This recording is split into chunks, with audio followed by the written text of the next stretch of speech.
السلام علیکم ورحمۃ اللہ وبرکاتہ۔ دو زانو ہو کے بیٹھ جائیں، دو زانو۔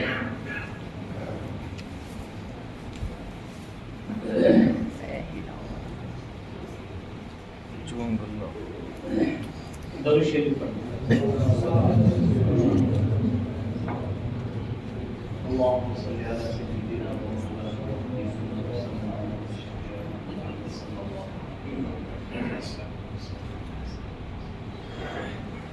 الحمد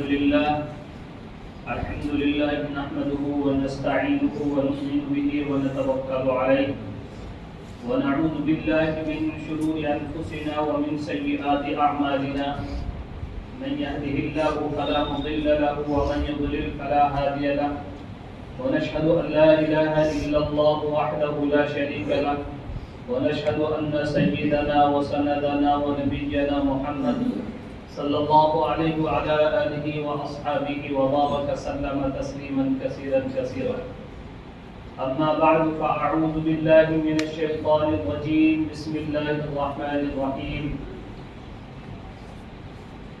لقد كان لكم في رسول الله أسوة حسنة وإذا قال ولقد يسرنا القرآن للذكر فهل من مدكر صدق اللہ و مولانا العلی العظیم۔ معزز حاضرین اکرام اور بزرگوں اور بھائیوں، اللہ تبارک و تعالی نے قرآن کریم کو ساری انسانیت کے لیے اور قیامت کے آخری دن تک کے لیے ایک رہبر کے طور پر اپنے نبی مکرم صلی اللہ علیہ وسلم کے ذریعے سے اتارا ہے، اور نبی کریم علیہ السلام جس قرآن کریم کو سنا کر کے اپنے زندگی کے ایام میں جو ماحول بنا کر چلے گئے، جن لوگوں کو سجا کر بسا کر چلے گئے، ان حضرات نے نبی کریم صلی اللہ علیہ وسلم کی نیابت کا کما حق ادا کر کے وہ بھی اس دنیا سے رخصت ہو گئے۔ اور اس کے بعد اللہ تعالیٰ نے مختلف زمانوں مختلف حصوں میں اپنے اس دین متین اور اپنے اس کلام مقدس کو سمجھانے کی توفیق دے کر دنیا کے مختلف گوشوں میں مختلف چراغ لگائے ہیں، چراغ پیدا کیے، جن کی روشنی سے میں اور آپ اور ساری دنیا اپنی رہبری کے راستے تلاش کر رہی۔ اگر نبی کریم صلی اللہ علیہ وسلم کی ذات اقدس کو بعثت نہ ملتی تو شاید یہ دنیا اسی رہبری کو چھوڑ کر ایک اندھیری کی طرف جا کر ہلاک ہو جاتی، اور اگر قرآن جیسی کتاب اللہ تعالی نہ دیتا تو پھر شاید یہ امت سدھرتی یا نہ سدھرتی یہ بھی کچھ کہا نہیں جا سکتا۔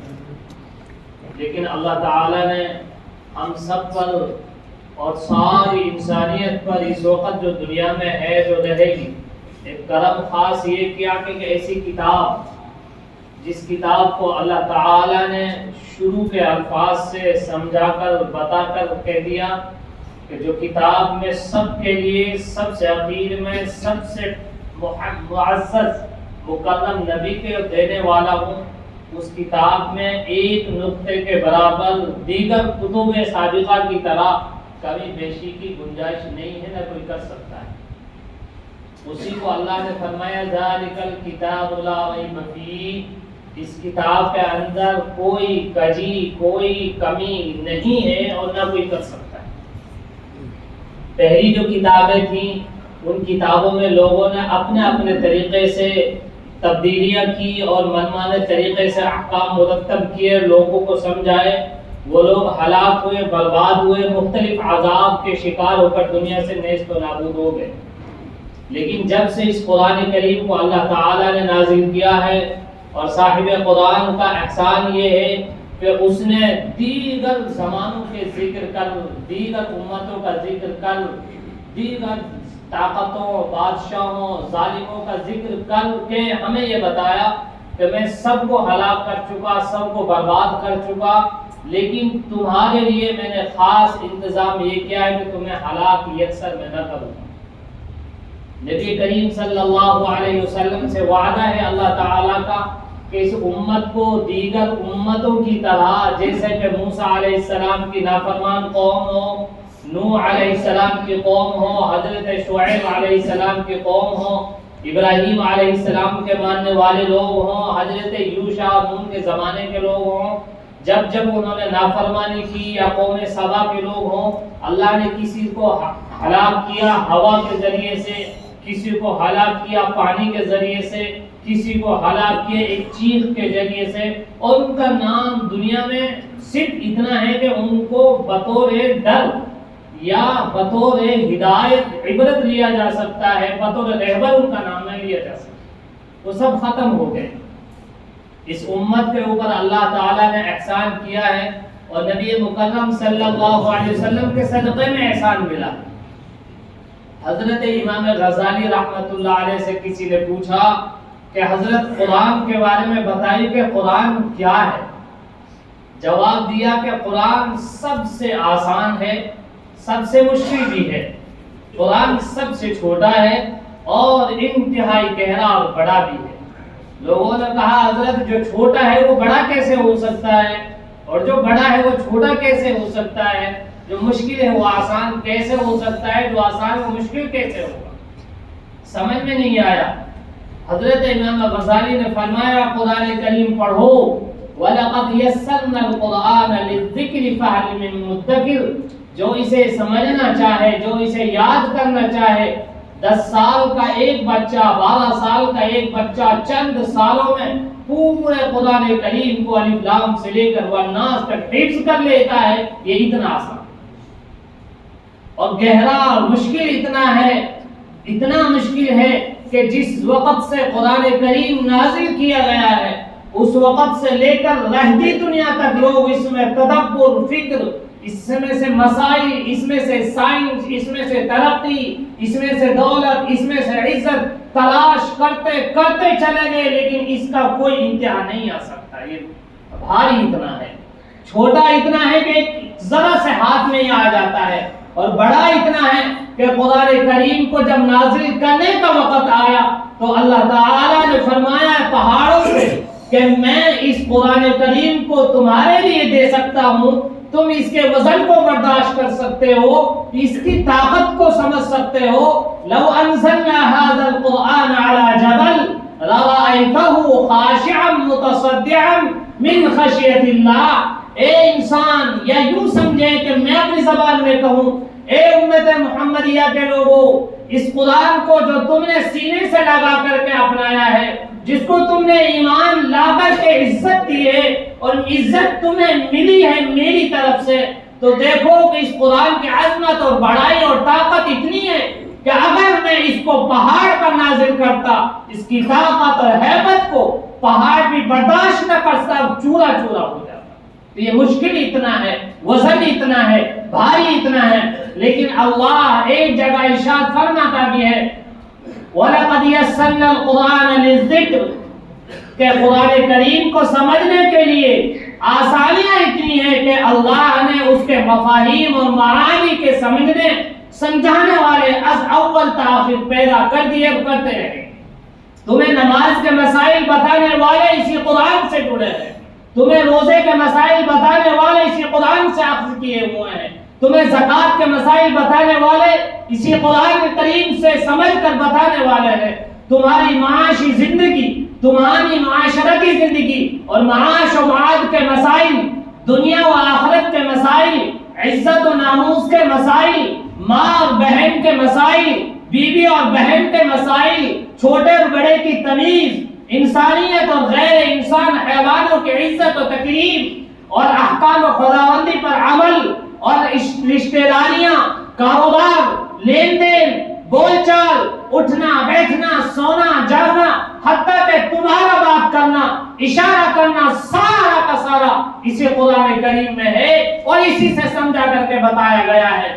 اسی لیے دوسری جگہ جناب اللہ تعالی ارشاد فرماتے ہیں افلا يتدبرون القرآن ام على قلوب اقفالها، اے لوگوں جو نماز نہیں جانتے، جو مسائل نہیں سمجھتے، جو معاشرت کو کو نہیں جانتے، جو معاش کو نہیں جانتے، معاد کو نہیں سمجھتے، بھائی چارے کو نہیں سمجھتے، اخوت کو نہیں جانتے، ہمدردی کو نہیں جانتے، نماز چھوڑنے کی وعید عذاب کو نہیں جانتے، جہنم کے بارے میں نہیں سوچتے، تمہاری اولاد کی تربیت کے بارے میں نہیں سوچتے، پڑوسیوں کے حقوق کے بارے میں نہیں سمجھتے، ایک دوسرے کی تعظیم و تکریم نہیں کرتے، رشتہ داریوں میں، امانتوں میں قرآن و حدیث اور نبی کا اصول نہیں اپناتے، کیا تمہارے دلوں پر تالا پڑ گیا ہے؟ کیا تمہارے قلوب بند ہو گئے ہیں؟ یا یہ کہ کلا بل ران علی قلوبہم ما کانوا یکسبون، کہیں ایسا تو نہیں ہے مسلمانوں کہ تمہارے دلوں میں تمہارے گناہوں کی بنا پر، بدکاریوں کی بنا پر، معاشرت کو خراب کرنے کی بنا پر، تمہاری زبان کے غلط استعمال کی بنا پر، تمہارے کمائیوں میں حرام کی آمیزش کی بنا پر، تمہارے افعال کی بدی کی بنا پر، تمہیں دوسروں کو تکلیف کی بنا پر، پڑوسیوں کے حقوق ادا نہ کرنے کی بنا پر، بڑوں کی عزت نہ کرنے کی بنا پر، عورتوں کی عزت نہ کرنے کی بنا پر، تمہارے دلوں میں صفائی نہ ہونے کی بنا پر، کہیں اقفالها تمہارے دلوں میں تالا تو نہ لگ گیا ہے؟ تو قرآن کریم اتنا آسان ہے، جو بچہ سمجھنا چاہے اس کو وہ سمجھ سکتا ہے، لیکن اس کی گہرائی کو نہیں پہنچ سکتا۔ قرآن کریم گہرا اتنا ہے، امام غزالی رحمت اللہ علیہ اتنے اپنے زمانے کے اتنے بڑے عالم تھے، ملک شام سے لے کر عراق تک اور حجاز کے تمام ملکوں سے لے کر ان سے بڑا کوئی عالم نہیں تھا اس زمانے میں۔ اور جن چیزوں کو ہم آج سائنس کہتے ہیں، جن چیزوں کو دنیا کی ترقی کہتے ہیں، جن چیزوں کو ہم دنیا کی آزمائش کہتے ہیں، وہ ساری کی ساری ابن سینا ہو، مکندی ہو، جابر بن حیان ہو اور دیگر وہ علماء ہو جنہوں نے قرآن کریم کو سمجھا، انہوں نے آنکھ کی روشنی کے چشمے ایجاد کیے، اس کپڑے کی بننے کی مشینیں ایجاد کی، کاغذ بنانے کے لکھنے کے انتظامات کیے اور ماہر فلکیات کے انتظامات کیے اور کیمرے اور دیگر چیزوں کا انتظام کیا۔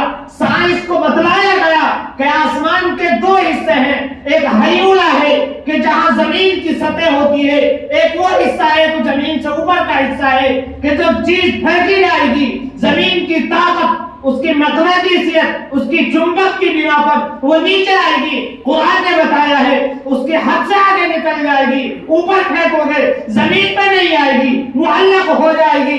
آسمانوں کے جن حصے میں دنیا بستی ہے، جن حصوں میں اللہ کی قدرت سمجھی جاتی ہے، وہاں پر دنیا رہتی ہے، چاہے وہ ستاروں میں ہو، چاہے وہ چاند میں ہو۔ ان کو سمجھ کر ماہر فلکیات نے بتلایا ہے کہ مہینہ 29واں کیسے ہوتا ہے، مہینہ 31واں کیسے ہوتا ہے۔ انہوں نے بتلایا ہے کہ صبح شام کے جو ٹائم ہے وہ تبدیل کیسے ہوتے ہیں، یہ دنیا جو گھوم رہی ہے اس کی وجہ کیا ہے، یہ زمین کے درمیان بننے والے مکانات رکے کیسے ہوئے ہیں، یا کیا چھت سے رکے ہیں، پلر سے رکے ہیں۔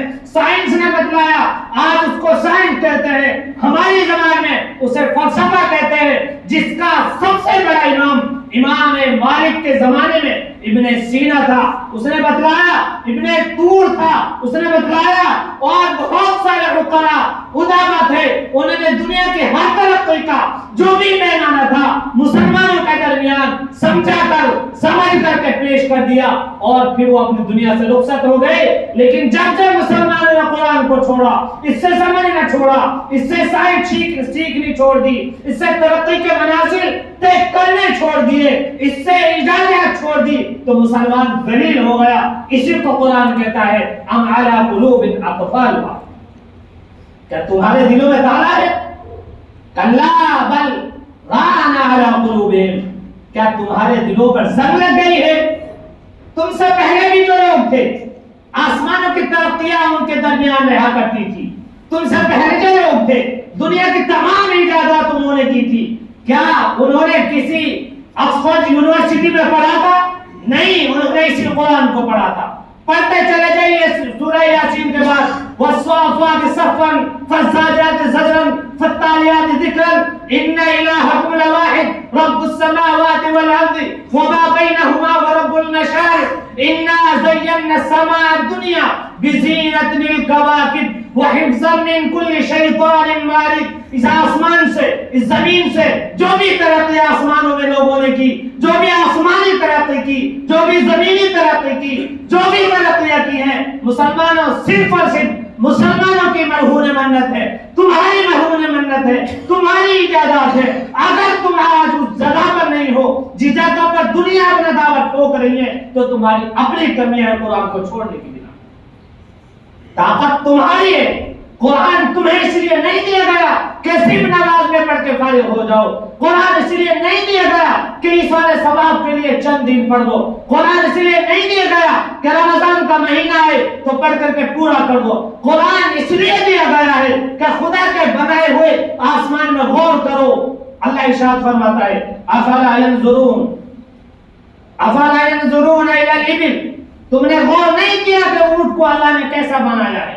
ریگستان کا جہاز ہے وہ، ریگستان میں سال مہینوں چل سکتا ہے وہ، بغیر پیاس کے رہ سکتا ہے وہ، اپنے اندر ٹینک رکھا ہوا ہے وہ، اور ترقی کا زینہ ہے وہ، لوگوں کے درمیان عزت ہوا کرتی تھی. افلا ينظرون الى الابل. افلا ينظرون الى الابل کے ساتھ ساتھ سارے کے سارے ایک سے دوسرا عطف بعطف کیے ہوئے ہیں. اللہ آسمان کے بارے میں گیا وَإِلَى السَّمَاءِ كَيْفَ رُفِعَتْ. کہیں کوئی پلر نہیں ہے.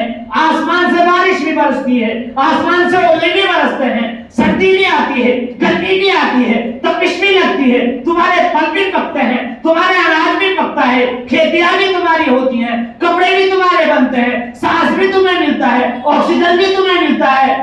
افلا ينظرون. کیا غور نہیں کرتے تم؟ کہاں گئی تمہاری ترقیاں؟ مسلمان ترقی تمہاری ہے، لیکن تم نے قرآن کو چھوڑ دیا.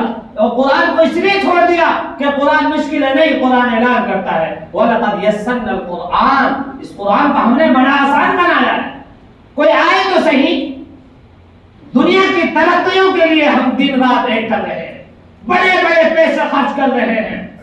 بی اے ہو جائے، بی کام ہو جائے، بی ایس سی ہو جائے، ایسی ہو جائے، ویسی ہو جائے. دنیا کی ترقی کے لیے ہمارے پاس ٹائم ہے، پیسہ بھی ہے، زینت بھی جھیل سکتے ہیں. لیکن قرآن کریم میں سائنس ہے، قرآن کریم میں ترقی ہے، قرآن کریم میں منازل ہیں، قرآن کریم میں عزت ہے، قرآن کریم میں حکومت ہے، قرآن کریم میں طاقت ہے، قرآن کریم میں حاکمیت ہے. افلا يتدبرون القرآن. غور نہیں کرتے، سمجھتے نہیں ہیں، اس لیے ہم آج پیچھے ہیں. مسلمان عزت دار ہے، ہمیشہ رہے گا. اس لیے کہ مسلمان وہ نہیں ہے جو جس کو چاہے کر لے. مسلمان تو وہ ہے رب نے جو کہہ دیا وہ ہوگا، یہ یقین اور ایمان ہے ہمارا.